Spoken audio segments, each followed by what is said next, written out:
মাছগুলো দেখো সুন্দর ম্যারিনেট হয়েছে, আর তেলটাও কিন্তু এদিকে গরম হয়ে গেছে। এবার তেলের মধ্যে কিন্তু মাছ ছাড়তে হবে।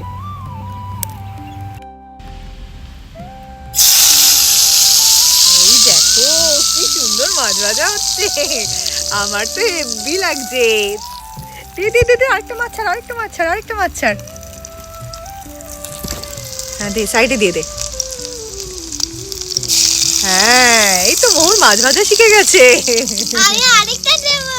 Hello everyone, welcome back to my channel. I hope আমার চ্যানেলের ভিডিওগুলো তোমাদের সবার খুব ভালো লাগছে। তো এতক্ষণ তোমরা যে সিনটা দেখলে সেটা কিন্তু মোহরের নতুন কিচেনের সেটআপ, নতুন কিচেন আর নতুন উনুনের ভিডিওটা যারা যারা দেখোনি, তো উনুন বানানোর ভিডিওটা কিন্তু আমি আই বাটনে লিংক দিয়ে দিচ্ছি, অবশ্যই কিন্তু ওই ভিডিওটা দেখে নিও।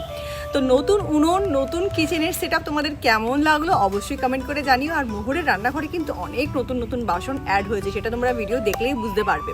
তো আজকে মোহরের রান্নাঘরে কি রান্না করে সেই নিয়ে কিন্তু ভিডিওটা। তো গতকালের এপিসোডে তোমরা দেখেছো মোহর বাজার করতে গেছে, বাজার থেকে সমস্ত শাকসবজি নিয়ে এসছে, আর তারপর মাছ কেটে আমরা এখন বসেছি মাছ ম্যারিনেট করতে।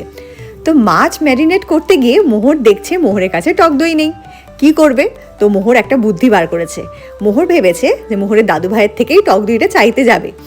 শেষ অবধি টক দই পেলো কিনা আর তারপর কি হলো সেই নিয়েই আজকের ভিডিওটা। এই যে দেখো কতটা দই নিয়ে এসছে। বন্ধুরা, এবার টক দইটা মাছের মধ্যে দিয়ে দেব।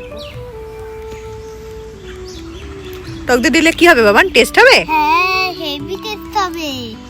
ওই দেখো দিয়ে দিয়েছে। ঠিক আছে ঠিক আছে, রেখে দাও, বাটিটা পরে ধুয়ে দেবো আমি। এবার মোহর ভালো করে সব মশলার সাথে দই টই দিয়ে মাছটাকে ভালো করে মাখছে। আমার তো এখনই জিভে জল চলে আসছে, তো হেভি টেস্টি হবে। মাখা হয়ে গেছে, তো এইবার মাছটাকে কিন্তু 10 থেকে 15 মিনিটের জন্য রেখে দেব। এখন ম্যারিনেট করা মাছটাকে ঢেকে রাখছি। এইবার আগে উনুনটা জ্বালিয়ে নেব, চলো। এই দেখো আমাদের উনুনটা কিন্তু জ্বালিয়ে দিয়েছি, কি সুন্দর লাগছে দেখতে উনুনটা। আচ্ছা, মোহরের নতুন কড়াই এবার তোমাদেরকে দেখাই। এই দেখো মাছ ভাজবে বলে মোহর নিয়ে এসছে নতুন কড়াই, কি কিউট দেখতে কড়াইটা। তো চলো এই কড়াইতেই কিন্তু এখন মাছ ভাজবো। তো উনুনটা সবে জ্বালিয়েছি, একটু ধোঁয়াটা উঠে যাক, তারপরে আর ধোয়া হবে না, নাহলে মাছ ভাজায় ধোয়া ধোয়া গন্ধ হবে। হ্যাঁ চলো, ধোঁয়াটা উঠে গেছে। এইবার কিন্তু কড়াইটা মোহর বসিয়ে দেবে। তুই এপাশে আয়, আমি ওপাশটায় যাই। তো এই দেখো ফ্রেন্ডস, কড়াই কিন্তু বসিয়ে দিয়েছি, আঁচও বেশ ভালোই আছে। এবার সর্ষের তেল দিতে হবে, দিয়ে দে বাবা। একটু দে, মাছ ভাজাতে একটু তেল লাগবে। হ্যাঁ, এবার তেলটা গরম হবে, সরে আয়। এবার তেলটা গরম হবে। কেন ফুটছে দেখো। হ্যাঁ, টকবক টকবক করে ফুটছে পুরো এরকম।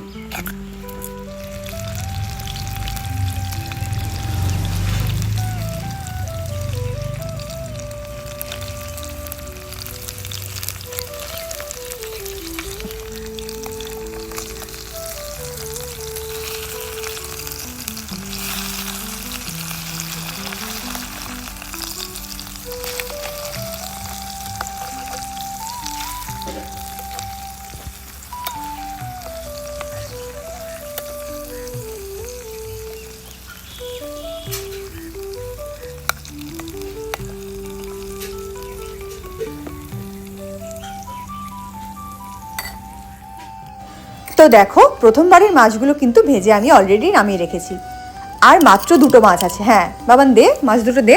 এই মাছটা একদম ছোট্ট একটা কিউট মাছ, আর এটাই হচ্ছে লাস্ট মাছ। তুলতেই পাচ্ছে না মোহর, দেখো কি কাণ্ড। তো দেখো আর কিন্তু মাছ নেই, কমপ্লিট। এখন এখানে রয়েছে মোট 6টা মতন মাছ, আর আগের মাছগুলো তো ভেজে রেখেই দিয়েছি, তোমরা তো দেখতেই পেলে। ছোট্ট একটা কিউট মাটির বাটিতে আগের মাছগুলো কিন্তু ভেজে নামিয়ে রেখেছি। ছোট্ট কড়াইয়ে ছোট্ট ছোট্ট মাছ ভাজাগুলো দেখতে কিন্তু দারুণ লাগছে, আর আমাদের উনুনটা কিন্তু দারুণ সার্ভিস দিচ্ছে, কি বলো বন্ধুরা? কি সুন্দর মাছ ভাজার গন্ধ বেরোচ্ছে বন্ধুরা। মনে হচ্ছে খাওয়াটা আজকে জমে যাবে। দেখি, ও মা, কি সুন্দর মাছ ভাজা হচ্ছে। আর কতক্ষণ লাগবে ও মোহন দিদি, আর কতক্ষণ লাগবে? এই তুমি ভাইয়া, এক্ষুনি মাছ ভাজা হয়ে যাবে। তো এই দেখো ফ্রেন্ডস, মাছ ভাজা কিন্তু হয়ে গেছে, কড়াই পুরো পরিষ্কার, যেহেতু মোহর দই দিয়েছে এই জন্য কড়াইতে একটু আটকে গেছে। তো মোহর আবার দাদুভাইকে ডেকে নিয়ে এসছে। তো মাছ ভাজা খাবে আমাদের এই মিকি ভাইয়া, দাদু ভাই আর মোহর। আর আমি যদি ভাগে পাই তো একটা দুটো খাবো। মোহর দিদি, দাদু ভাইকে ডেকেছো, আমার ভাগে যদি একটা মাছ ভাজা কম পড়ে না দাদু ভাই, তোমার দেখে নেবো কিন্তু। আমার কিন্তু অনেকগুলো মাছ ভাজা চাই বন্ধুরা। তুমি ক পিস মাছ খাবে বলো?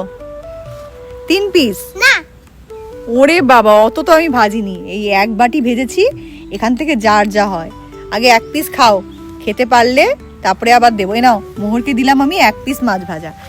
এবার মিকি ভাইয়াকে একটা ভালো দেখে মাছ ভাজা দিই। এ নাও মিকি ভাইয়া, এটা তোমার মাছ ভাজা, আরেকটা দিই। মিকি ভাইয়া বেশি খাবে বলেছে। মিকি ভাইয়া, তোমাকে 2টো মাছ ভাজা দিয়েছি, তুমি খেতে পারলে তারপরে আবার দেবো। ঠিক আছে মোহর দিদি, ঠিক আছে। এইবার দাদু ভাইকে দেবো, দেখি দাদু ভাই টেস্ট করে কি বলে। মোহরের মাছ ভাজা কেমন হয়েছে? দাদু ভাইকে একটু বেশি করে দিই। দাদু ভাইকে 2টো দিয়েছি। না না না, আরেকটা নিতেই হবে, আমাদের বাড়িতে এসছো অতিথি বলে কথা, তুমি 3টে খাও। নাও দাদু ভাই, খেয়ে টেস্ট করে বলো তো কেমন হয়েছে। আমার তো হেভি লেগেছে। হেভি লেগেছে? খাও খাও খাও, খেয়ে নাও। ফার্স্ট ক্লাস আছে? মোহরের রান্না মাছ ফার্স্ট ক্লাস না হয়ে পারে? ওই দেখো, দাদু ভাই তো মাছ ভাজা প্রায় শেষই করে দিল। আরে আমার একটু খাইয়ে টাইয়ে দেবে না নাকি? আমি হ্যাঁ, এই যে মোহর দিদি খাইয়ে দিচ্ছে। মিকি ভাইয়া আবার মাছ টাছ বাঁচতে পারে না। আরে সাবাস, এ কি রেঁধেছো মোহর দিদি? হ্যাঁ, তুমি তো একেবারে পাক্কা রাঁধুনি হয়ে গেলে। এ কি, মিকির থেকে খেয়ে নিলি কেন বাবা? মিকি, মোহর দিদি কিন্তু খাইয়ে দেওয়া নাম করে খেয়ে নিচ্ছে। ও ঠিক আছে, একটু আধটু মোহর দিদি খেতে পারে। যা রেঁধেছে না বন্ধুরা, তোমাদের কি বলবো, এই রেসিপিটা ফলো করো। হেভি রান্না হয়েছে। ও মাছ ভাজাটা হয়েছে না, হেভি খেলাম, হেভি। তো চলো ফ্রেন্ডস, আজকের ভিডিওটা আমরা এখানেই শেষ করছি। খুব শিগগিরই আরো মজাদার, আরো অনেক কিউট রান্নার ব্লগ নিয়ে দেখা হচ্ছে আমাদের চ্যানেলে। তো তোমরা সবাই ভালো থেকো, নিজের আপনজনদের ভালো রেখো। আর চ্যানেলে আজকে যারা নতুন এসছো, চ্যানেলটাকে কিন্তু সাবস্ক্রাইব করতে একদম ভুলো না। ভিডিওটাতে একটা লাইক আর একটা কমেন্ট করে যেও। আর মোহর কোন সবজিটা আনতে ভুলে গেছিলো এটা কিন্তু কমেন্ট করে তোমরা অবশ্যই জানিও। যে 5 জন ফার্স্ট কমেন্ট করবে তাদের নাম কিন্তু উইথ স্ক্রিনশট আমি আমার নেক্সট ভিডিওতে মেনশন করব। তো চলো, আজকের ভিডিওটা আমরা এখানে শেষ করছি। বাই বল। বাই।